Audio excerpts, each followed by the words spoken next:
Hello everyone, welcome to the deep dive again today. This is the second edition of our show. So specifically today I will be exploring the topic of leadership, the question of leadership in Liberia, and I'm suggesting a number of bold and revolutionary ideas on the question of leadership in this country. First of all, we have to first consider the landscape of the society. Where are we right now in terms of social indicators, in terms of our status as a developed country or a developing country or so. I'll just probably throw a few statistics around. Looking at the Human Development Index, for example, we know that we have a huge and acute problem of unemployment in society. So the International Labour Organization determined that 85% of the country workforce is considered unemployed or underemployed. So even if we have Liberians in some form of employment, that their take-home pay cannot adequately take them home, so they're working poor. So that shows that a great deal of the population is not able to earn sustainable income to transform their socio-economic status. If you look at the status of Liberian children, the evidence shows that UNICEF report shows that 6% of Liberian children are considered acutely malnourished. 6%, another 6% is considered to be stunted, talking about Liberian children. If you push it forward, you look at poverty indicators, we're seeing reports like 70% of the population live on $3.62 and below. So that's below the income country indicator. And definitely you see vast poverty across the country. So if you look at all of these socio-economic indicators, the conclusion is obvious, and the conclusion is that this is a dirt poor country. This is a country that has not been able to unleash its potential across different sectors. We are a hugely potentially agrarian society. We have rich resources, mineral resources, of course, on the mining side, but of course we have rich fertile soil, but we've not been able to transform agriculture and to expand and grow our potential in food production. So this is like a paradox: water everywhere, but not a drop to drink. A country rich in mineral resources, rich in forest resources, but it's not able to transform its future, and it's one of the poorest countries in the world. How do we square this impossible cycle is the question. Now, many Liberian observers will give all sorts of reasons for why our country hasn't progressed forward and what are some of the obstacles that continue to hamstring development in Liberia. Some will say lack of capacity, low education rate. You know, we don't have a lot of people who are educated. Some people say because of challenges and obstacles in the area of institutions are profoundly weak and all of that. Now, I am suggesting something different here, and this is a bold, radical view. My perspective is that our problem, or the problem behind Liberia's lack of transformation and development, we look at the full range of our history over 133 years, and even look at 20 years after the cessation of the Liberian civil crisis. I put it at the lack of enlightenment and consciousness on the part of the Liberian leadership. Most of our leaders, I'll put it out, all of our leaders, and I made a point a few days ago that the crisis of development in Liberia is a crisis of leadership. And I don't think we've really been blessed with a great Liberian president, at least for the last 20 years, or even if you push it forward for the last 133 years. And I want to suggest here that our leaders they may have technical skills, they may have education. Some of them have gone to school in the US, some of them have gone to top university in Africa and other parts of the world. But I think a fundamental issue is missing here, and that point is that they do not have the right enlightenment, they do not have the right consciousness, they do not have the right understanding and intelligence. I'm not talking about book intelligence here, I'm not talking about academic intelligence, I'm talking about that deeper intelligence that is prior to book learning, that's prior to knowledge. And because of that lack of intelligence and understanding, we see a great deal of insecurity on the part of Liberian public officials and Liberian leaders as a whole. And that insecurity, that gap in intelligence has contributed to the lack of progress and lack of development in our country. And probably I'll try to be specific a little bit about that. Let's get practical a little bit. Look at what is happening today in Liberia. Look at the legislative saga, the impasse at the legislature, and even the role of the Liberian president in recent time in terms of how he moved to resolve this crisis.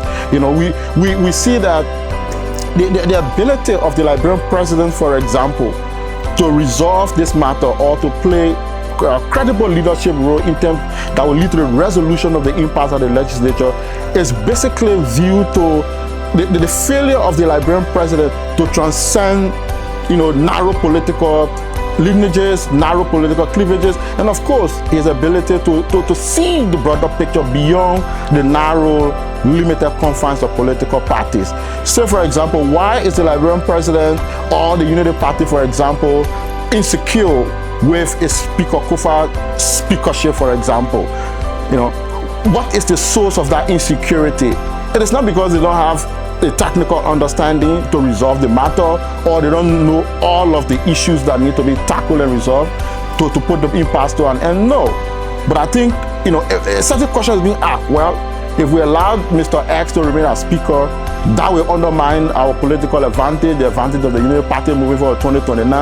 That will strengthen the opposition, it will give them a particular advantage. You know, that will undermine our ability to sustain political power for the long term.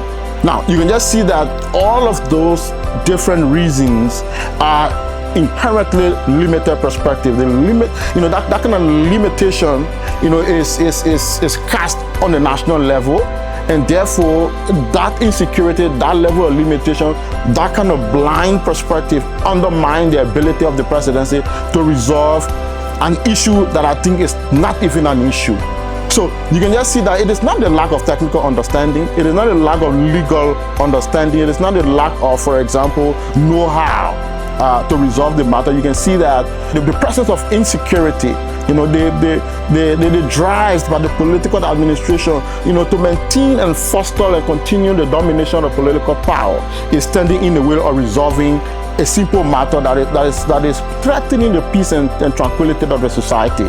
So the question, therefore, now we have to deal with here is that at what point in time, you know, are our political leaders, you know, going to transcend these narrow political advantages that they seek to foster in the long term?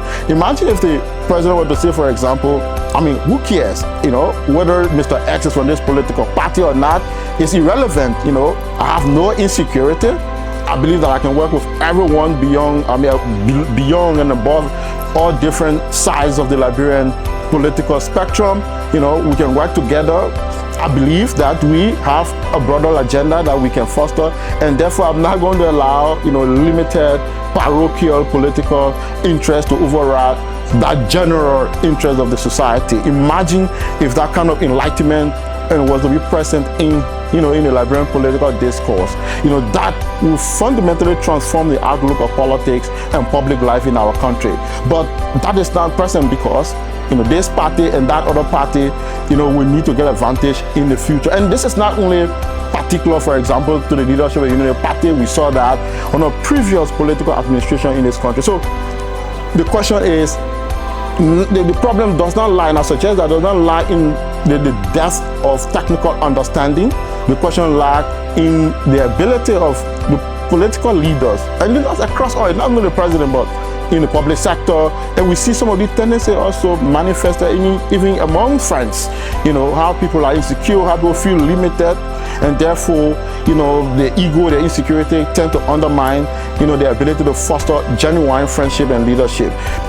This crisis manifests more broadly in the politics of our country because these factors have direct impact, you know, on the life and the survival of people. So my conclusion here is that we can do all of the you know, academic learning, go to Harvard, go to Georgetown, you know, go to school in part of Africa or Asia and build technical capacity. But if we do not have leaders who have a transformation in their consciousness, you know, the ability to rise above parochial interests and not allow, you know, the small sycophants and hypocrites around who will kind of pander, you know, to the insecurity of the leader and thread them in a, you know, wrongful direction, I think the crisis that we face today of underdevelopment, of backwardness, will definitely not be resolved. And so the resolution of the Liberian crisis will have to be in a conscious leader. And I would like to give a typical example about Mandela. Look at some of all of the great leaders in history. These were leaders: Mandela, Martin Luther King, Mahatma Gandhi, even in the spiritual movement, Christ, great transformative leaders were able to only lead and transform, their society, and then were able to elevate their teaching if you talk about a spiritual movement, because these leaders carry the capacity to rise above the consciousness of their society. Mandela is a typical example. I was in South Africa last year, visited Mandela home, and the tourist guy was talking about, the transformative impact of Mandela. And Mandela was really able to achieve huge historical significance in South Africa, because he was able to rise above the consciousness of the South African masses, and therefore, because of that, he was able to lead South Africa in a new transformative direction. On the Liberia front, that has been acutely missing. Most of our leaders have not been able to rise above the narrow political interest. They've allowed differences among political parties to stand in the way of building a holistic, a unanimous support for transformation and development of the country. So I'm suggesting here that the problem to the Liberian crisis lies in the quality and the psychology of the leader. If we have a great thinking leader, a leader with clarity of mind and understanding, then we're able to lead the country in the right direction. But as so long we have leaders in our society who remain narrow-minded, who only see political party, only see political interest, only take action in a way that will show off their insecurity, then I'm suggesting here we have zero chance of moving forward as a country. No matter the extent of technical knowledge we have, we will not be able to transform the future of this country if our leaders are not able to rise above narrow parochial interests and to carry clarity of vision and be able to work with people who potentially may disagree with them, and then therefore they're not insecure. There's no extent of insecurity, and they have precisely no interest in projecting, their personal fortune into the future. So that degree of selflessness, oneness, and openness towards the national vision is the only panacea for progress and the transformation of the Liberian society.